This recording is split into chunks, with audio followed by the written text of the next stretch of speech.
Bismillahirrahmanirrahim. Alhamdulillahi Rabbil Alamin. Wa sallallahu wa sallam wa baraka ala nabiyyina Muhammad wa ala alihi wa sahbihi ajma'in. Assalamu alaikum wa rahmatullahi wa barakatuhu. Y la paz, las bendiciones y la misericordia de Allah sean con ustedes, hermanos musulmanes.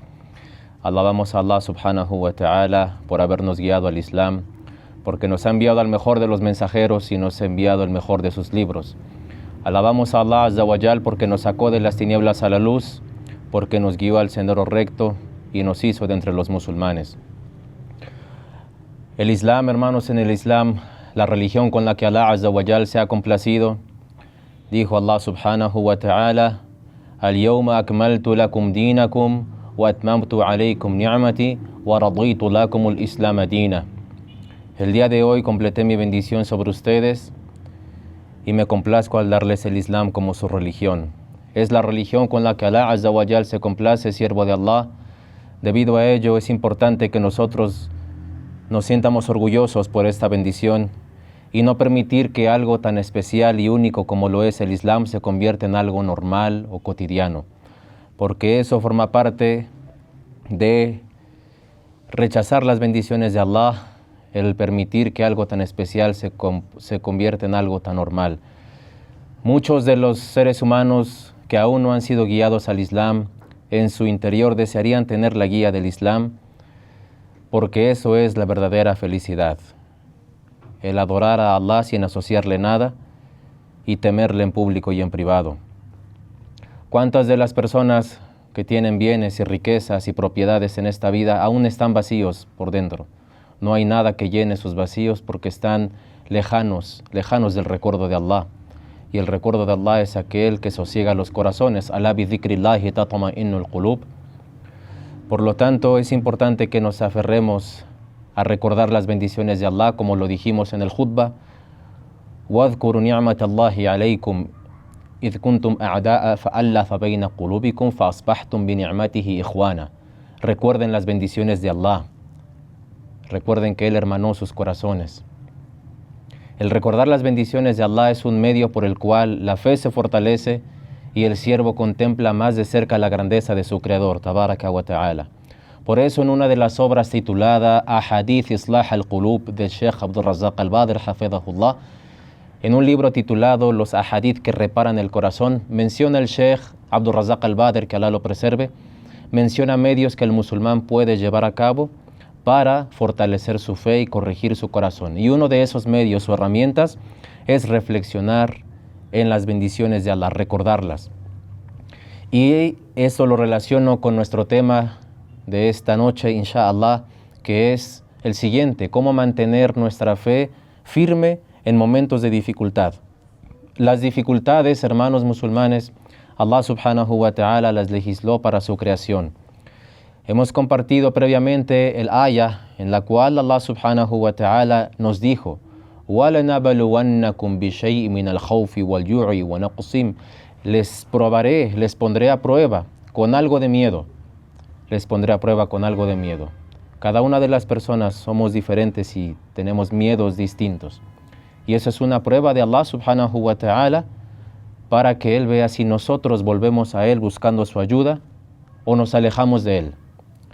Alguna de esas frases dice: es mejor una dificultad que te acerca a Allah a una bendición que te aleja de Él. En las dificultades, el ser humano, el creyente, es cuando se acerca con más devoción y sinceridad a su Creador. Cuando ya está en el centro de la dificultad, alguna enfermedad, alguna pérdida de un familiar, pérdida de riquezas. En ese momento el musulmán es cuando invoca a su Señor con mucha esperanza. Pero cuando el ser humano está en holgura y en felicidad, no lo hace de la misma forma. Allah Azza wa Jal nos comparte un ejemplo en el Corán con respecto a eso. Nos narra el Corán que un grupo de personas suben a una embarcación y entonces Allah le ordena al mar que comience a moverse y las personas que van en el barco empiezan a asustarse, se llenan de miedo y suplican: oh Allah, si tú nos salvas de esto, te prometemos que te adoraremos únicamente a ti. Y cuando Allah los pone a salvo a la orilla del mar, ¿qué es lo primero que hacen esas personas? Asociar a Allah. asociarle algo a Allah subhanahu wa ta'ala. Y eso es ser ingratos con Allah azza wa jal. Por eso en el hadith, el mensajero de Allah sallallahu alayhi wa sallam nos dijo: ihfad Allah yahfadak. Preserva a Allah y Él te ayudará. Preserva a Allah y Él te ayudará. Recuerda a Allah en los momentos felices para que Él te recuerde en los momentos difíciles. Wadhkuruni adhkurukum. Recuérdenme que yo los recordaré. Washkuruli wa la takfurun. Y agradezcanme y no sean ingratos. Por eso, en el otro hadith Qudsi, en el hadith registrado por el imam Muslim, rahimahullah, dijo el mensajero de Allah, sallallahu alayhi wa sallam: no hay nadie más paciente ante el daño que Allah. No hay nadie que sea más paciente ante el daño de las demás personas que Allah. Porque la gente le asocia imágenes, le asocia ídolos, y la gente le atribuye un hijo, y aún con eso Él le sigue sustentando, le sigue permitiendo vivir en esta vida mundana. Allah es paciente ante el daño, entonces ¿por qué nosotros no habríamos de serlo ante las dificultades? Siendo que Él las legisló por un bien para el creyente. Como dijimos el aya, ¿acaso la gente piensa que los dejaré decir creo o tengo fe sin que sean puestos a prueba? Evidentemente Allah lo hace para distinguir al veraz del hipócrita. Y dice Allah subhanahu wa ta'ala: لَقَدْ خَلَقْنَا الْإِنسَانَ فِي كَبَدٍ. Creé al ser humano para una vida de continuas dificultades. Y esta aya nos recuerda que esta vida no es un campo de descanso, sino que más bien esta vida mundana es un campo de pruebas y que el campo de recompensa está en el más allá. Por eso, entre más consciente sea el creyente del significado real de esta vida, más fácil le hará frente a las dificultades. Hay un hadith en el cual nos recuerda que si queremos ganar el Jannah, tenemos que hacer mucho esfuerzo. ¿Cuál es ese hadith? Cuando Allah subhanahu wa ta'ala creó el paraíso, le dijo al ángel Gabriel, no era cualquier ángel, era el ángel Gabriel alayhi salam. Le dijo: ve y mira el Jannah. Jibril alayhi salam lo miró y dijo: oh Allah, todo aquel que escucha hablar de ese lugar va a querer entrar en el Jannah. Y el paraíso, como nos lo describe el Corán, es algo que ningún ojo ha visto, ningún oído ha escuchado y ni una mente humana ha imaginado. Y entonces Allah subhanahu wa ta'ala le dijo: míralo otra vez. El ángel fue, miró el paraíso y dijo: oh Allah, por tu gloria, temo que pocos entren en él. Porque Allah azza wa jal rodeó el Jannah de dificultades, de enfermedades, de pruebas, de adversidades, de infortunios. Nos tiene que costar para entrar en ese lugar. No es así de fácil. Y Allah azza wa jal nos dice en el Corán: ¿acaso ustedes piensan entrar al paraíso sin recibir las pruebas que les acontecieron a los que les precedieron? Llegó un momento en que las pruebas eran tan duras que el mismo mensajero y los creyentes que estaban con él dijeron: ¿cuándo vendrá el auxilio de Allah? ¿Cuándo vendrá el auxilio de Allah? ¿Acaso no es que el auxilio de Allah está cerca? Y luego le dijo: ve y mira el fuego. El ángel fue, lo miró y dijo: oh Allah, todo aquel que escuche hablar de este lugar no querrá entrar en él. Allah subhanahu wa ta'ala le dijo: vuelve a mirarlo. El ángel lo miró y dijo: oh Allah, por tu gloria, temo que muchos entren en él. Porque Allah subhanahu wa ta'ala rodeó el fuego de placeres desaprobables, de deseos mundanos. Y eso es para reflexionar, hermanos musulmanes. Para entrar al paraíso nos tiene que costar, tenemos que hacer mucho esfuerzo, considerando que ninguno entrará al paraíso por sus acciones. Nadie entrará al Jannah por sus acciones, sino más bien entrarán al paraíso por la rahma de Allah. Y los sahaba al escuchar esto dijeron: ni siquiera tú, mensajero de Allah, ni siquiera tú entrarás al paraíso por tus acciones. Dijo: ni siquiera yo, a menos que Allah tenga misericordia conmigo. Y se registró una historia de un hombre cuyo barco se quedó varado en una isla Y este hombre se bajó del barco a adorar a Allah subhanahu wa ta'ala y se desesperó de estar en un lugar solo y pedía a Allah que le diera la muerte.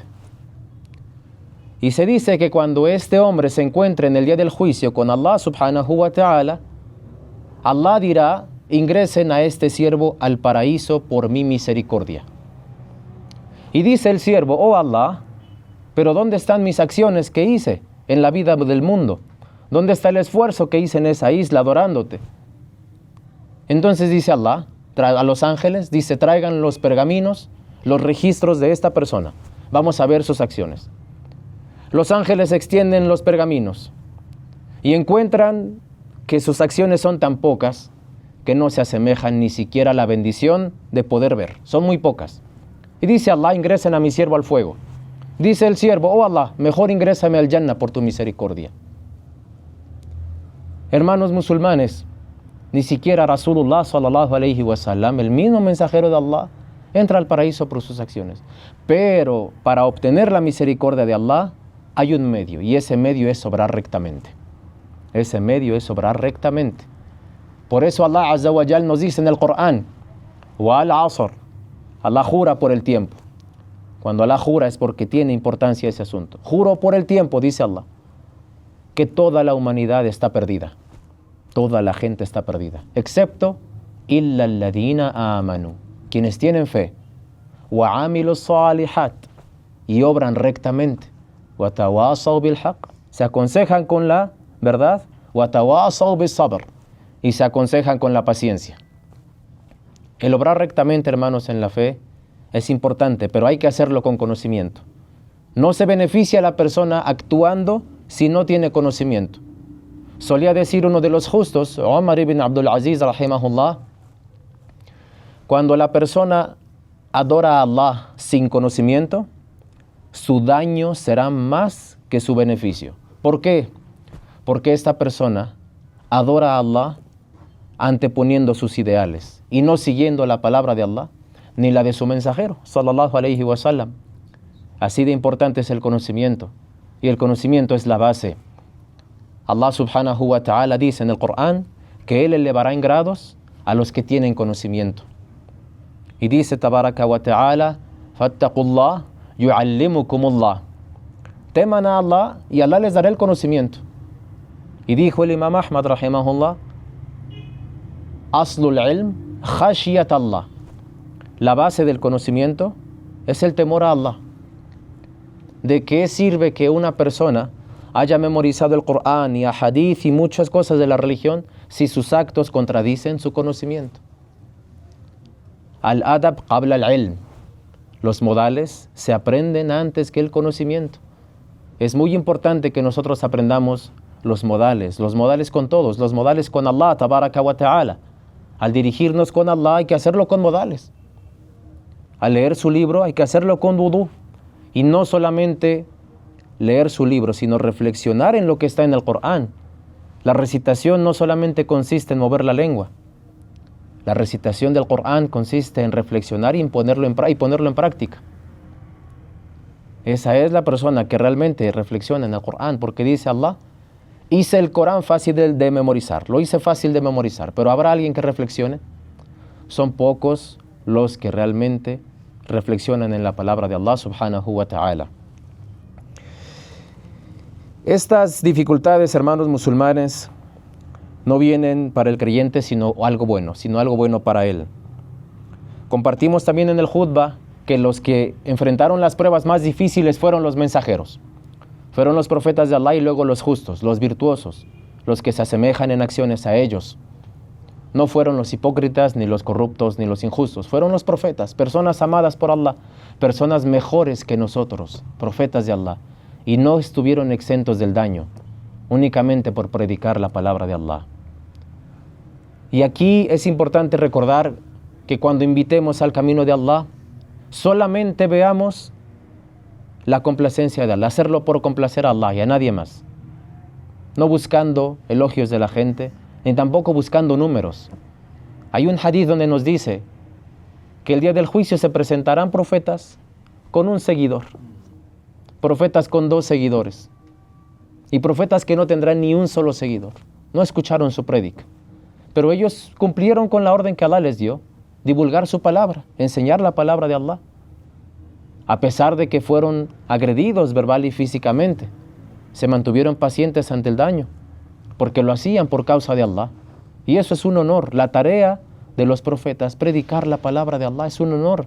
El que Allah nos haya elegido para conocer su palabra y llevarla a las demás personas que tanta necesidad tienen de escuchar la palabra de Allah.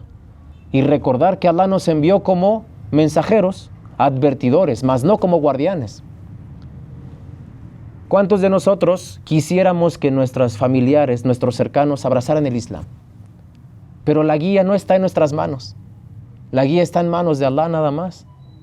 Si nuestro profeta Muhammad sallallahu alayhi wa sallam no pudo hacer nada ante Allah por su tío, que lo cuidó, que lo amó, que lo protegió de la gente incrédula y politeísta de la Meca, y en el hecho de muerte estando su tío, le dijo el mensajero sallallahu alayhi wa sallam: di la ilaha illallah y yo puedo interceder por ti el día del juicio. Y teniendo dos amistades su tío en el hecho de muerte, le dijeron: ¿vas a abandonar la religión de tus padres? ¿Vas a abandonar la religión de tus ancestros para seguir a tu sobrino que nadie lo sigue? Y esas opiniones afectaron en su tío y murió sin pronunciar la shahada. Algunos sabios toman esto como evidencia de lo dañino que es rodearse de personas que no te traen nada bueno a tus vidas. Te exhortan a rodearte de gente virtuosa y justa que te recuerde a Allah subhanahu wa ta'ala. Otro ejemplo, el profeta Lot no pudo hacer nada ante Allah por su mujer, cuando Allah le informó que iba a castigar a su pueblo por los actos indecentes que hacían, deseos sexuales de hombres con hombres. No pudo hacer nada Lot por su esposa. El profeta Noé, el profeta Nuh, alayhi salam, no pudo hacer nada ante Allah por su hijo, cuando le dijo: oh Allah, él es mi hijo. Y dijo Allah: él no es tu hijo, él no cree en mi palabra. Y su hijo decía, oh Allah, esta montaña me va a proteger del diluvio, yo estaré a salvo en esa montaña. Entonces, a lo que me refiero con esta parte de la charla es que la guía no está en nuestras manos. Lo que está en nuestras manos es suplicar a Allah Azza wa Jal, pedirle con mucha devoción y sinceridad para que guíe a nuestros cercanos, a nuestros familiares. Y por otro lado, nos corresponde predicar con el ejemplo, predicar con nuestras acciones, con nuestro carácter, con nuestra moral, nuestras enseñanzas, para que nuestros familiares vean el gran cambio que el Islam nos ha traído, un cambio para bien. De igual forma, hermanos musulmanes, todo está escrito y el creyente siempre debe tener un buen pensamiento de Allah, pensar bien de Allah. Si cometimos un pecado, pensar que Allah es perdonador y misericordioso. Y por muy grandes que sean nuestros pecados, el siguiente hadith es para reflexionar. Dijo Allah subhanahu wa ta'ala: si mi siervo se presenta ante mí el día del juicio con pecados tan grandes como las montañas y no me asoció nada, yo me presento ante él con un perdón mayor. Y luego dice subhanahu wa ta'ala en el otro hadith qudsi: siervos míos, todos ustedes están desviados excepto a quien yo he guiado. Por lo tanto, pidan de mí la guía que yo se las daré.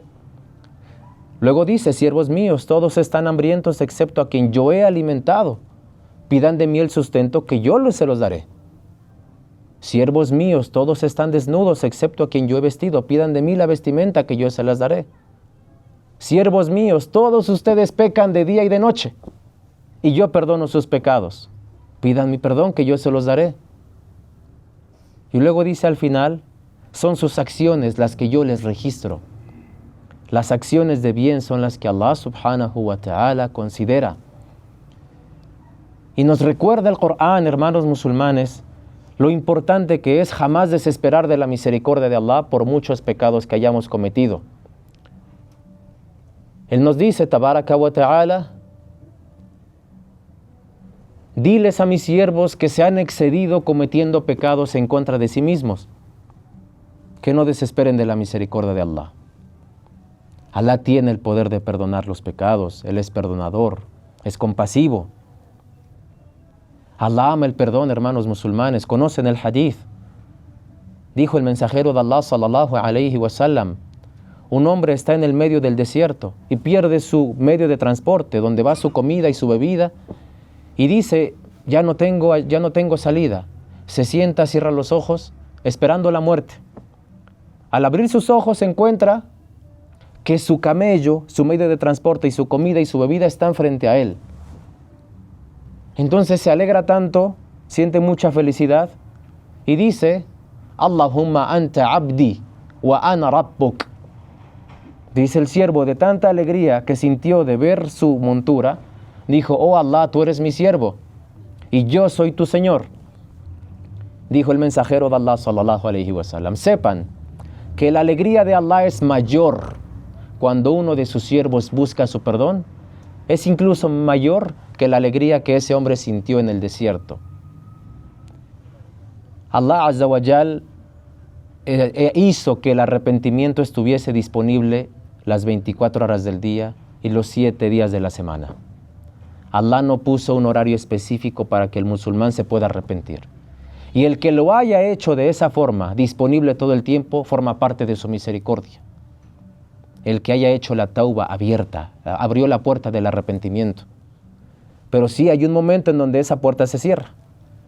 Y en ese momento no servirá de nada creer ni arrepentirse. Cuando llegue el día del juicio, cuando el sol salga por el lado contrario, en ese entonces no servirá de nada creer.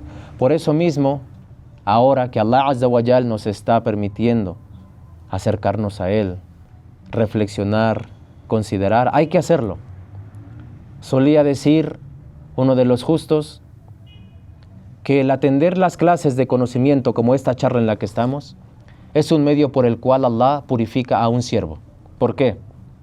Porque dijo, cuando un siervo sale de su casa con muchos pecados, llega a una charla donde están hablando de Allah, y entonces esa persona comienza a reflexionar en qué está haciendo mal, y después se arrepiente, Allah perdona sus pecados.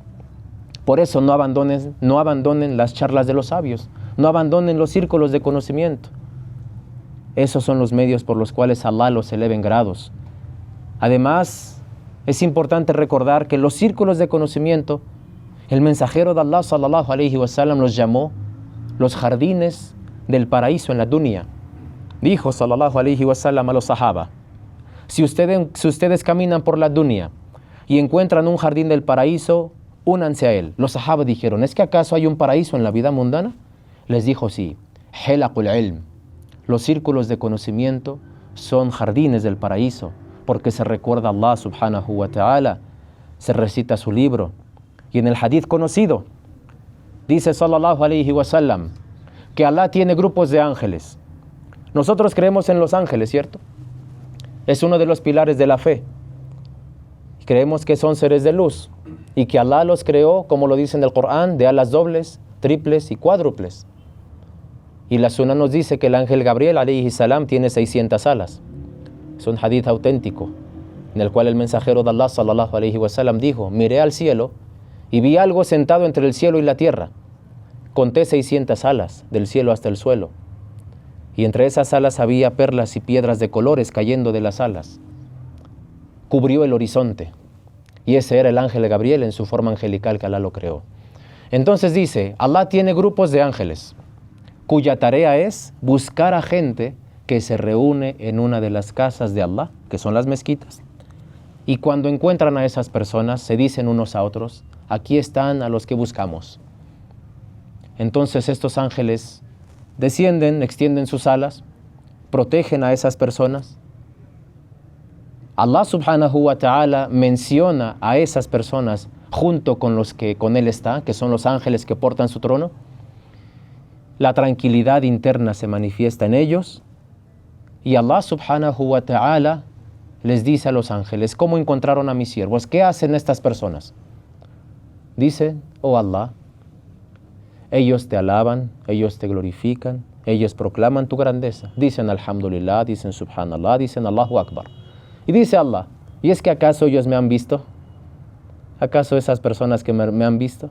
Dicen los ángeles, por tu gloria, oh Allah, no te han visto. No te han visto. Dice Allah, entonces, ¿cómo sería si me vieran? Ver a Allah.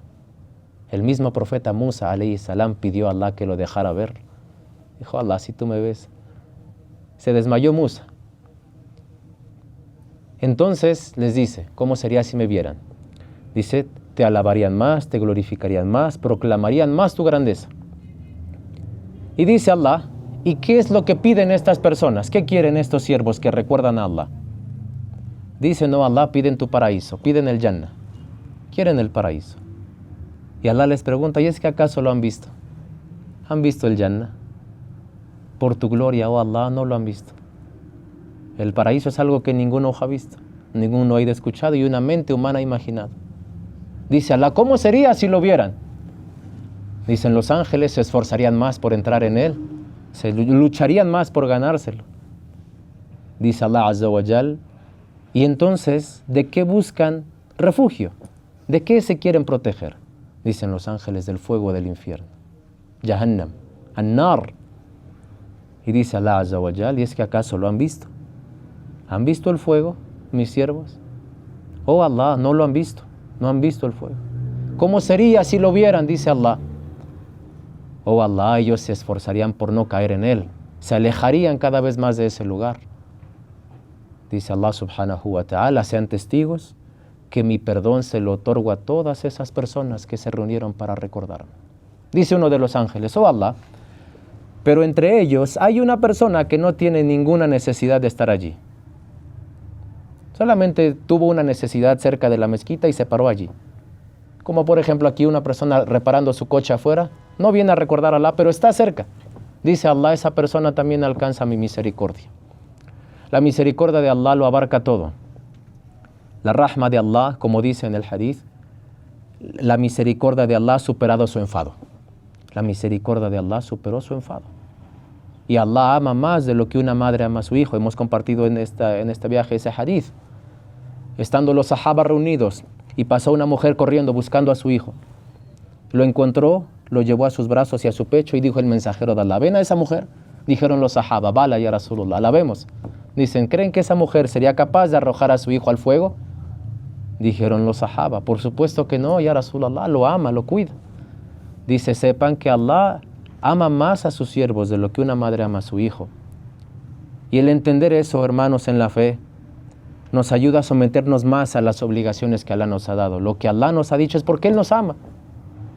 Y que las dificultades que Él nos envía, aunque ante nuestros ojos sean desagradables, Allah sabe que hay un bien en ello. Y una lección y una sabiduría que está detrás de eso. Por eso no desesperar, no perder la cordura en esos momentos. En un hadith se dice que una mujer en Medina estaba llorando en una tumba, en el cementerio. Y ella estaba agachada. El hombre, el mensajero de Allah, sallallahu alayhi wa sallam, llegó por la parte de atrás y le dijo a la mujer, Isbiri, sé paciente. La mujer no vio quién le hablaba, no supo quién era. Entonces dijo a la mujer, déjame, tú no sabes la dificultad que me acontece. Era el mensajero de Allah. Entonces el mensajero se marchó. Cuando el mensajero se marchó, los presentes le dijeron, ¿cómo te atreves a responderle así a Rasulullah? Es el mensajero de Allah. Y dijo la mujer, ¿qué he hecho? No sabía que era el mensajero de Allah. Y fue desesperada a buscarlo a su casa, y en su casa no había quien abriese la puerta. Entonces la mujer le dijo, oh mensajero de Allah, no supe que eras tú, perdóname. Ahora sí voy a ser paciente. Sabía quién la aconsejaba, ahora sí seré paciente. Entonces le dijo, la paciencia se pone en práctica en el momento del agravio. La paciencia se pone en práctica en el momento de la dificultad. Y las dificultades, hermanos musulmanes, lo hemos explicado, son un beneficio para el creyente siempre y cuando sea paciente ante ellas. Siempre y cuando sea paciente ante ellas. Porque estas dificultades son un medio por el cual Allah expía los pecados, por el cual nos purifica, por el cual nos eleva en grados. El profeta Ayub alayhi salam, conocen la mayoría su historia. Algunos libros de historia de Sira mencionan que Ayub alayhi salam pasó más de 17 años enfermo. Y que él nunca se quejó. Nunca, incluso algunos sabios dicen que nunca suplicó a Allah la cura. Y es importante saber que el creyente tiene dos cosas cuando enferma: ser paciente o suplicar a Allah que lo cure. Ambas cosas son válidas. Si el musulmán está enfermo y no quiere pedir a Allah la cura y ganar recompensa siendo paciente, es permitido. pero si desea puede suplicar a Allah que lo cure. Ambas cosas son permitidas. Y el suplicar a Allah que lo cure no contradice la paciencia. Lo que sí contradice la paciencia sería quejarse ante la gente, reprochándole a Allah el por qué le envió esa enfermedad o por qué le envió dicha dificultad. Incluso, y esto lo vamos a entender muchos, cuando uno de nosotros se enferma y lo llevan al hospital, los primeros días los parientes lo van a visitar, pero después pasan los días y ¿quién se queda con él? Los más cercanos, la esposa, los hijos, los más cercanos. Los demás se aburren y ya no vuelven. Esa fue la misma situación de Ayub alayhi salam. La única que se quedó a su cuidado fue su mujer, su esposa. Ayub ya no tenía el sustento, ya no podía trabajar por la enfermedad. Su esposa tuvo que buscar trabajo y llegó un punto en donde la gente ya no quería darle trabajo a su mujer porque decían que se había infectado de la misma enfermedad de Ayub. Incluso algunos libros mencionan que su esposa tenía un cabello hermoso y que tuvo que vender su cabello para llevar sustento a donde su esposo, Ayub. Y en ese entonces, cuando su esposo Ayub vio que su misma esposa era la que llevaba el sustento, se llenó como de vergüenza diciendo, yo soy el hombre y cómo mi mujer me está trayendo el sustento. Y es donde suplicó lo que Alá nos dice en el Corán. Masani adurra wa anta arhamur rahimin. Señor mío, me acontece la prueba y tú eres el más misericordioso de los misericordiosos. Más de 17 años enfermo, hermanos. Se dice que uno de los sahaba, Imran ibn al-Husayn radallahu an, enfermó muy fuerte. Y le preguntaron, ¿no vas a pedir a Allah que te cure? Y él dio una respuesta increíble. Dijo, cuando mis años de enfermedad se equiparen con mis años de salud, ahí suplicaré a Allah.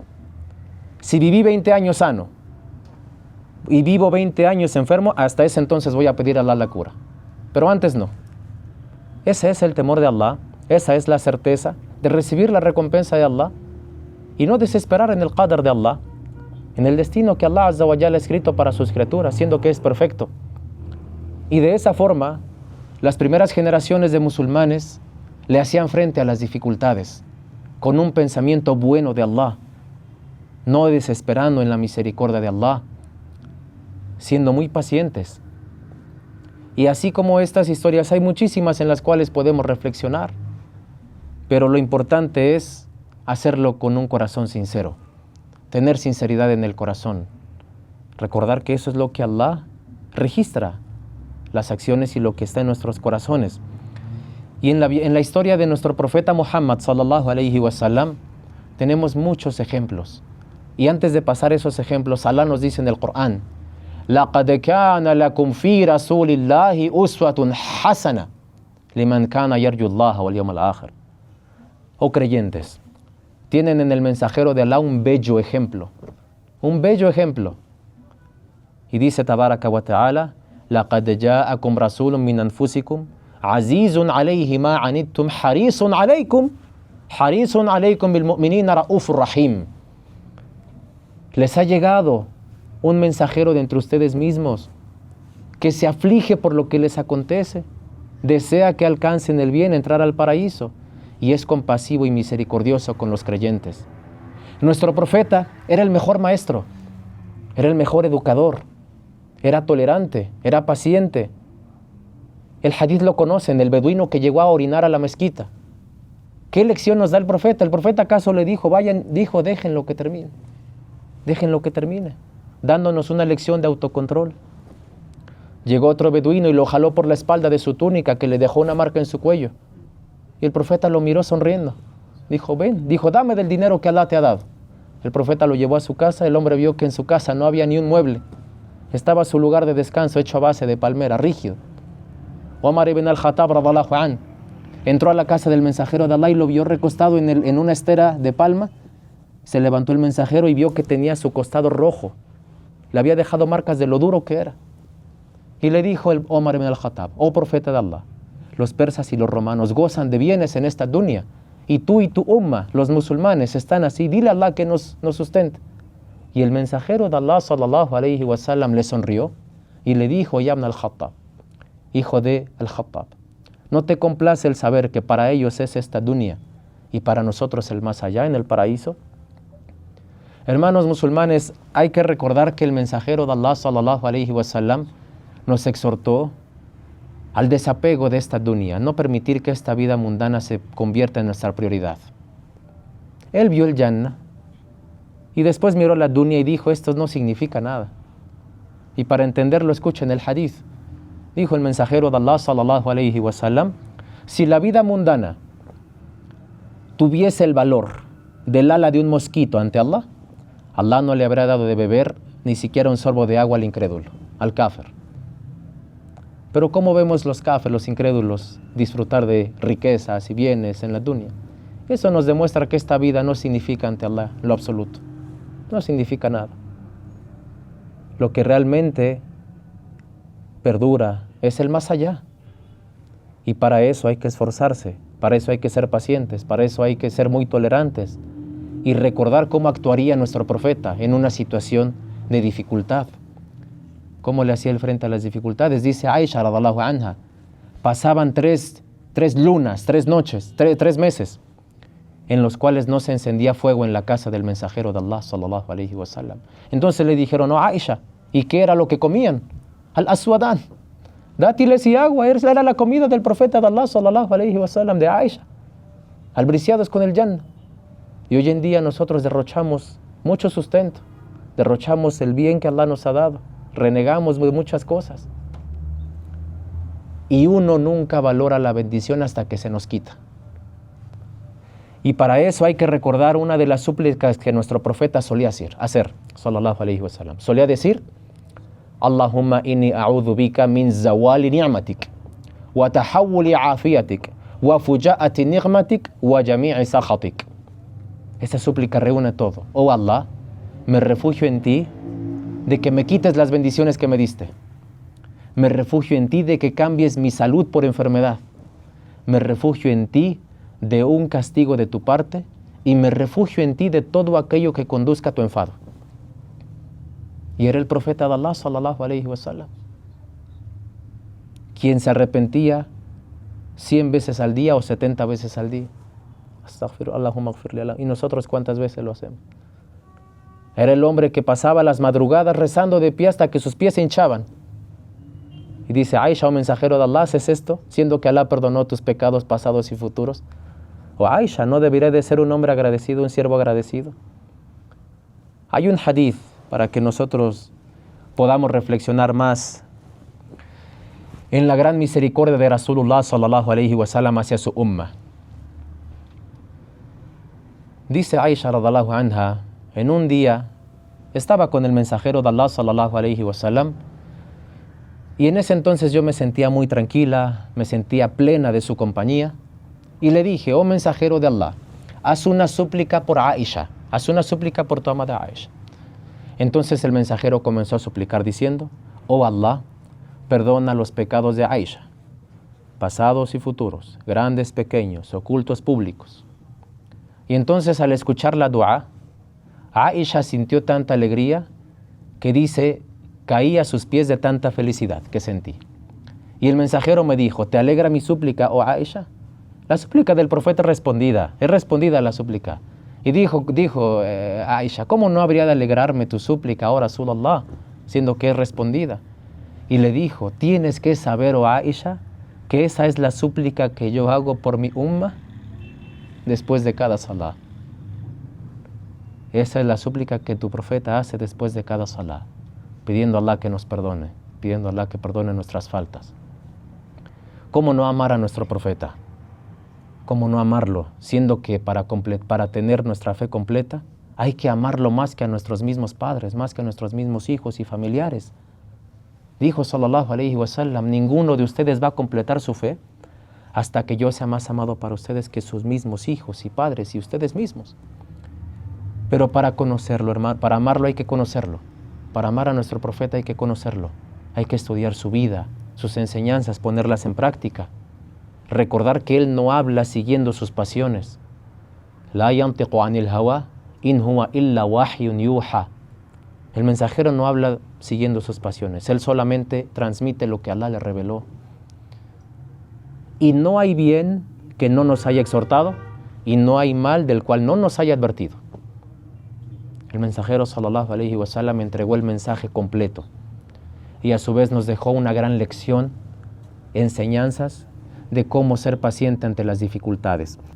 Le vamos a dividir esta clase en 3 puntos. Vamos a dividir esta clase en 3 puntos. Ya estamos terminando, inshallah. Número 1, prepararse para las adversidades, cuando aún no han llegado, porque las dificultades no avisan. Las dificultades no avisan. Enfermedades, pérdida de familiares, no avisan. Entonces ese es uno, cómo prepararnos antes de que éstas lleguen. Número 2, qué hacer cuando ya las dificultades están en nuestra vida, cuando ya llegaron. Y número 3, qué hacer cuando estas dificultades ya se van. Antes de que lleguen, cuando llegan y cuando ya se van. Vale. Número 1, ¿qué hacer antes de que lleguen las adversidades? Dice, no se puede saber exactamente el momento exacto en el que una calamidad nos acontece, y eso forma parte de la sabiduría que Allah Azza wa Jal, o con la que Allah ha creado esta vida, para que sus siervos le teman y busquen siempre su refugio de todo mal. Tengamos por seguro que si Allah nos hubiera dicho, en esta fecha te va a llegar una dificultad, nos acostumbraríamos y haríamos pecados, y un día antes de que llegue la dificultad, haríamos istighfar y tauba. El ser humano es así. Por eso uno de los versículos mencionados en las páginas anteriores nos advierte de que hemos sido creados para atravesar continuas dificultades. Redijimos el aya, creé al ser humano para que atraviese continuas dificultades. Ya nos lo avisó Allah, ya nos dijo. Y en otro de los versículos nos advierte de lo mismo y además nos describe los tipos de adversidades que nos van a acontecer. Miedo, hambre, pérdida de riqueza, familiares, frutos, pero dales buenas nuevas a los que son pacientes, porque sobre de ellos desciende la misericordia de Allah y ellos son los que están bien guiados. Debido a ello, el consejo, hermanos, presten atención, debido a ello el consejo que nosotros podemos llevar a la práctica antes de que llegue una dificultad es el siguiente. Dijo el mensajero sallallahu alaihi wasallam, quien de ustedes pueda hacer una acción de bien, que solamente Allah la conozca, nadie más de los humanos, solamente Allah Azza wa Jal, que lo haga, para que cuando esa dificultad llegue, tú supliques a Allah por ese acto que nadie conoce, excepto Allah. Se ha registrado una historia de 3 hombres que se quedaron en una cueva, la conocen. En la entrada de la cueva cayó una roca gigante y cubrió la salida. Entonces empezaron los 3 a decirse, ¿qué les parece si le pedimos a Allah por cada uno de los actos que hemos hecho y nadie los conoce? Dijeron, está bien. Uno empezó a suplicar, oh Allah, te pido por tal acto que nadie conoce más que tú, que nos ayudes. Cuando suplicó el primero, la roca se movió un poco. El otro comenzó a suplicar, oh Allah, te pido por tal acto que nadie conoce excepto tú, que nos salves de esto. La roca se movió un poco más. El tercero suplicó, te pido por tal acto que nadie conoce excepto tú, y la roca se quitó totalmente. Entonces, si podemos hacer un acto de bien que nadie conozca excepto Allah, en secreto, hay que hacerlo para cuando nos llegue una dificultad, pedirle por ese acto que solo Él conoce, que nos alivie, que nos alivie. Y uno de los ejemplos de los justos predecesores, Zainul Abidin, un bello adorador, alguien que adoraba mucho a Allah. Esta persona, hermanos, en su vida, hacía muchas buenas obras y nadie lo sabía. Cuando él murió y lavaron su cuerpo, encontraron que tenía manchas negras, marcas negras en sus hombros. Dijeron, ¿por qué se debe estas marcas negras? Después comenzaron los pobres de la ciudad a extrañarse y preguntarse, ¿dónde están los costales de harina que nos traía alguien todas las noches? Encontraron que esas marcas eran por llevar en la noche costales de comida y de harina a la gente pobre. Y nadie supo de ese acto hasta que murió. Hasta que él murió se enteró. Por eso es importante tener esa llave, hacer algo, hacer una sadaqa, lo que sea que nadie más que Allah la conozca. Y cuando estés en aprietos, pedirle a Allah por ese acto para que te lo facilite. Este es el consejo antes de que lleguen las dificultades. Pasamos al consejo cuando ya las dificultades llegaron a nuestra vida. De igual manera, tanto el Corán como la Sunna nos aconsejan cuál es la actitud que el musulmán debe tomar ante las adversidades. La paciencia es una de las bases de la religión. Y la paciencia ya la conocemos, la paciencia ante el destino, la paciencia ante el pecado o la desobediencia a Allah y la paciencia ante los pecados y la paciencia ante la obediencia. Vamos a describirlas de forma breve. La paciencia ante el destino, es desagradable el destino para muchos de nosotros. Son cosas inesperadas y nos llegamos a desagradar con eso, pero hay que ser pacientes. La paciencia en la obediencia a Allah se refiere, por ejemplo, en el ayuno. Sentimos hambre, sentimos sed, hay que ser pacientes al obedecer a Allah, hay que ser pacientes. Dice Allah Azza wa Jal, dice el mensajero sallallahu alaihi wasallam, perdón, el aroma del ayunante, de su aliento, es más amado por Allah que el mismo aroma del almizcle. Porque es un aliento que emana de la obediencia. Por eso Allah lo ama. Entonces hay que ser pacientes al obedecer a Allah. Y la paciencia ante el pecado es cuando sientamos susurros de Shaitán al pecar, hay que ser pacientes y no caer en ese pecado. Hay que abstenernos de ello. La paciencia lingüísticamente significa abstenencia, abstenerte de algo. Esa es la descripción de la paciencia. Uno de los sahabas solía decir, el estatus de la paciencia en la religión del Islam es el mismo estatus que tiene la cabeza en el cuerpo humano. Si tú cortas la cabeza de un cuerpo, ¿sigue con vida? Bueno, asimismo, quien no tiene paciencia en la religión, no tiene religión. Allah subhanahu wa ta'ala aconsejó a sus siervos que encontraran ayuda en la oración y en la paciencia. Allah nos dice en el Corán, busquen ayuda en la oración y en la paciencia. Hay que recordar que estas dificultades son medios por los cuales Allah nos perdona y nos eleva en rangos. Y el siguiente consejo, cuando ya las dificultades llegaron a nuestra vida, hay que mirar a quienes están en una situación más difícil que la nuestra, para que así agradezcamos por lo que tenemos. Porque si miramos a los que están mejor que nosotros, vamos a reprochar porque ellos sí y nosotros no. Y el Islam nos exhorta a contentarnos y a ser pacientes con lo que Allah nos ha dado. Uno de los justos predecesores tuvo una prueba muy fuerte. Su familia, estando en su casa, sufrieron un incendio y se murieron todos excepto 2 de sus hijos. Se murieron 3 de sus hijos y su mujer. Y este hombre decía, oh Allah, me quitaste a mi esposa y a mis hijos, pero me dejaste 2 de los míos. Así que te alabo y te agradezco por ello. Mirar lo que aún tenemos y no quedarnos con lo que se nos ha quitado. Decía uno de los justos también, cuando una dificultad me acontece, alabo a Allah por distintos asuntos. Número 1, alabo a Allah porque Él no me envió una dificultad más allá de lo que yo puedo soportar. Número 2, alabo a Allah porque esta dificultad no la puso en mi religión, la puso en la dunya. No me puso a prueba adorar una imagen, adorar un ídolo. Me puso a prueba con pérdida de riqueza, algo mundano. Número 3, alabo a Allah porque me hizo paciente ante esa dificultad. Y el que nos haga a Allah pacientes ante las dificultades ya es un gran regalo. ¿Cuántas de las personas cuando sufren dificultades pierden la paciencia y empiezan a discutir a Allah, reprochar? ¿Por qué? ¿Por qué? Y número 4, alabo a Allah porque espero que Él me recompense a través de esta paciencia, que perdone mis pecados, que perdone mis faltas. Viéndolo de esa forma, hermanos musulmanes, podremos nosotros hacerle frente a esas dificultades con más inteligencia, con más paciencia, sin perder la calma. Y punto número 3 y último, consejo para cuando una dificultad ya se alejó de nuestras vidas. Vale, y esto es importante, es lo que muchos olvidamos, el ejemplo que hemos puesto de los hombres que van en el barco. Allah los pone a salvo y lo primero que hacen es asociarle algo a Allah. La gratitud es uno de los medios por los cuales el siervo recibe por parte de Allah abundancia. Dice Allah Azza wa Jal, وَإِذْ تَأَذَّنَ رَبُّكُمْ لَإِنْ شَكَرْتُمْ لَأَزِدَنَّكُمْ وَلَإِنْ كَفَرْتُمْ إِنَّ عَذَابِي لَشَدِيدٌ. Si ustedes me agradecen, yo les daré más. Y sepan que si son ingratos, Allah tiene un castigo severo. La ingratitud es una de las características más arrogantes y lo único que deja es perdición, la ingratitud. Pues Allah Azza wa Jal no necesita de nada ni nadie. Él es quien otorga y quien quita. Él es quien permite y quien prohíbe. Él es quien humilla y quien eleva.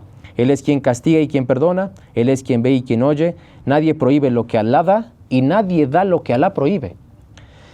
Llevar a cabo la gratitud, hermanos musulmanes, después de que Él nos alivió de una dificultad, es la actitud que el musulmán debe adoptar. Ser agradecido con Allah Azza wa Jal después de que Él lo salvó de dicha dificultad. Y por otro lado, hacer obras de bien, tratar bien a la gente, es otro de los medios con los cuales alabamos a Allah, como está en el hadith. Quien no agradece a la gente, no agradece a Allah. El Islam es una religión que exhorta al agradecimiento, tanto a Allah Azza wa Jal como a las personas. Esta es la plática que queríamos compartir con ustedes, hermanos musulmanes. Dejamos este espacio abierto para preguntas o dudas que tengan con respecto al tema o fuera de este, aclaraciones o sugerencias. inshallah, o si es la oración del Isha, si gustan podemos rezar y después las preguntas como ustedes lo deseen, inshallah.